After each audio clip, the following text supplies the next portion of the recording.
పోరు కోసం తాతాలాడుతున్నటువంటి ఒక టాల్ పర్సనాలిటీ, ట్రబుల్ షూటర్లు.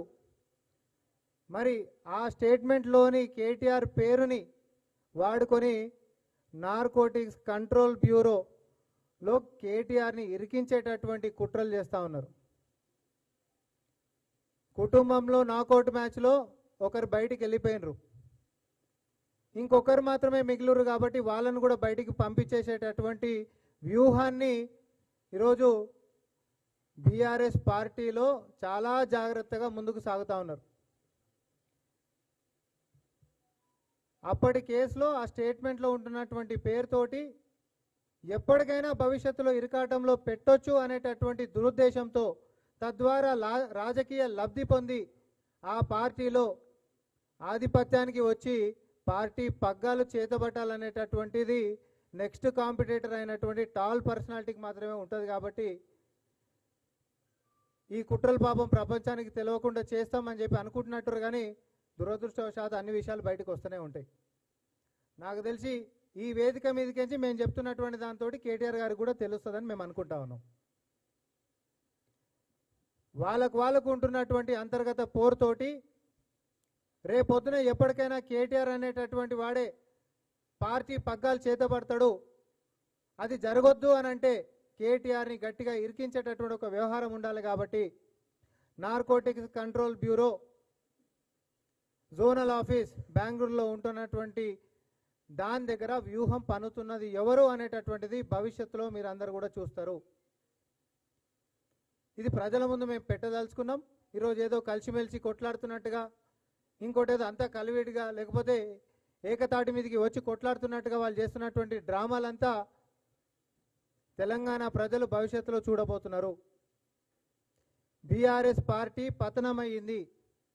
ఇప్పుడు చీలికలు కూడా మొదలైపోయి ఒకరు చీలిపోయినరు. రానున్నటువంటి కాలంలో లెజిటిమేట్గా కేసీఆర్ కొడుకునే పక్కకు తన్నేసేటటువంటి వ్యూహం రచిస్తున్నటువంటి వారి యొక్క రాజకీయం ఏదైతే ఉందో దానికి సహకరిస్తున్నటువంటి నాయకులు ఎవరైతే ఉన్నారో బీజేపీలో ఉండి, ఇదంతా భవిష్యత్తులో మనం చూడబోతున్నాం.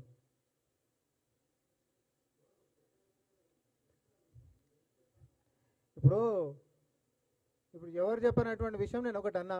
ఇక్కడ గతంలో ED office, Hyderabad ED office ముంగట ఒక హీరోయిన్ ఇచ్చినటువంటి స్టేట్మెంట్లో కేటీఆర్ గారి పేరు ప్రస్తావన తీసుకున్నటువంటి దాన్ని narcotics control bureau zonal office బెంగళూరులో ఈ దాన్ని అడ్డం పెట్టి ఎప్పటికైనా కూడా కేసులు ఇరికిచ్చేటటువంటి అవకాశం ఉంటుంది. కాబట్టి ఎప్పటికైనా భవిష్యత్తులో నాకు ఇది కావాలని దాని మీద వ్యూహం పన్నుతున్నారని నేను స్పష్టంగా చెప్పిన.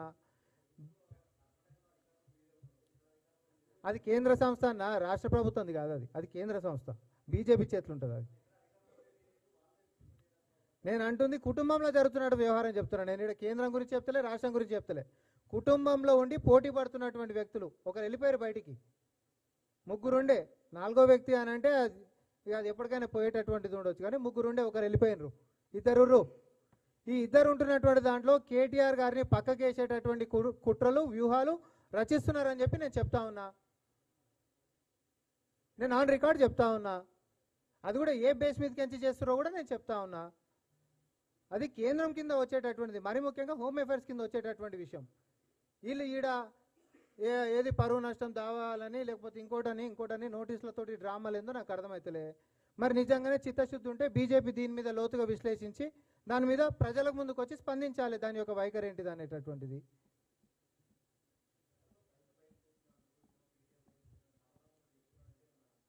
నేను ఇక్కడ కేటీఆర్ గారు బయటికి పోతురు అంటలేను. కేటీఆర్ గారిని ఇరకాటంలో పెట్టేటటువంటి కుట్రలు ఆ కుటుంబ సభ్యులే నెక్స్ట్ నాకే కావాలి పగ్గాలని కొట్లాడుతున్నటువంటి వ్యక్తి వ్యూహం రచిస్తుండని చెప్తున్నా. నేను కేటీఆర్ గారు బయటికి వెళ్ళిపోతున్నాను నేను అనలే.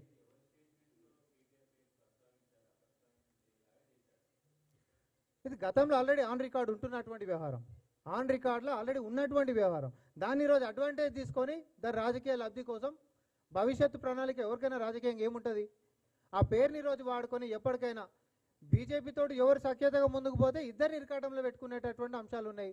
ఆ వీళ్ళ మీద సిబిఐలు అంటారా, వీళ్ళ మీద ఎన్సీబీలు అని అంటారా.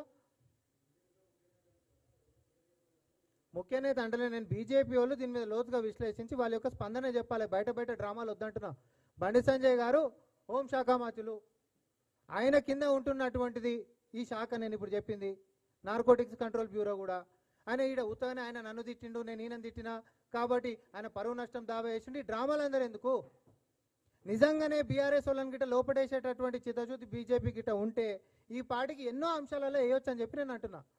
అయితే అంశం ఎటు లేదు, వాళ్ళిద్దరు కలిసిరు కాబట్టి అది జరుగుతలేదు అనుకోవచ్చు. కానీ కుటుంబ సభ్యులు ఈరోజు పార్టీల ఆధిపత్యం కోసం ఏదైతే కొట్లాట నడుస్తూ ఉందో వాళ్ళు ఈ యొక్క దాన్ని అవకాశంగా తీసుకొని రేపు పొద్దున కేటీఆర్ని ఇరకాటంలో పెట్టేటటువంటి ప్రయత్నము వ్యూహము చాలా ముమ్మరంగా ముందుకు పోతా ఉన్నారని చెప్తా ఉన్నా.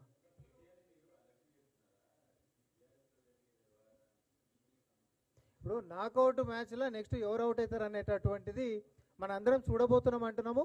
కానీ లోపల ఏం జరుగుతుంది అనేటటువంటి వ్యవహారం నేను బయటికి చెప్తా ఉన్నా. దీంట్లో కేటీఆర్ గారు అవుట్ అవుతారా, లేకపోతే ఈ వ్యూహాన్ని రచించినందుకు ఎక్స్పోజ్ అవుతున్నందుకు ముందు వీళ్ళే అవుట్ అవుతారా అనేటటువంటి మనం చూస్తాం.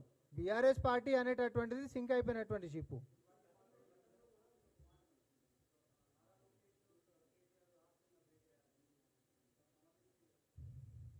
ఇప్పుడు నేను ఆయన కూడా అన్నా, నేను నారా లోకేష్ గారు కేటీఆర్ అనేటటువంటి వ్యక్తులు కలిసిరు అనేటట్టు అన్న. బనకచర్ల మీద మనమేమో ఉద్యమం చేస్తుంటే కేంద్రం మీద, వాళ్ళిద్దరేమో సీక్రెట్ మంతనాలు చేస్తూ ఉన్నారు, ఏం పని నీకు కేటీఆర్ గారు అని చెప్పి మనం అడిగినాం.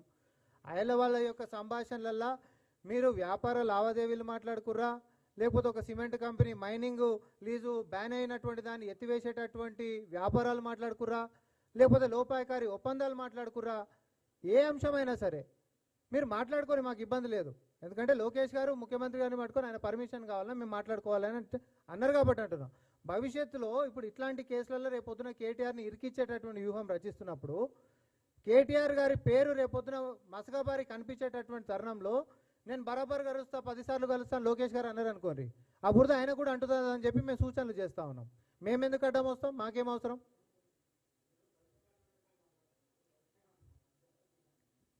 కవిత గారిని నేను ఎందుకు కలుస్తా? కాదు, మేము ఒకటే చెప్తున్నాము అశోక్ అన్న, ఈరోజు జరుగుతున్నటువంటిది అంతర్గతంగా రాజకీయము, వాళ్ళ దాంట్లో ఏం జరుగుతుందో నేను అన్నా. నేను గతంలో కూడా చాలా విషయాలు నేను చెప్పిన, కాదని చెప్పండి మళ్ళీ కూడా నేను మేము ముందుకు వస్తాను కూడా నేను చెప్పిన. లోకేష్ గారితో కేటీఆర్ గారి యొక్క మంతనాల విషయం కూడా నేను చెప్పిన. నేను ఇప్పుడు కూడా ఒక అంశం అన్నా, వ్యాపార అంశం మాట్లాడుకుంటారు, లోపాయకారి రాజకీయ ఒప్పందాలు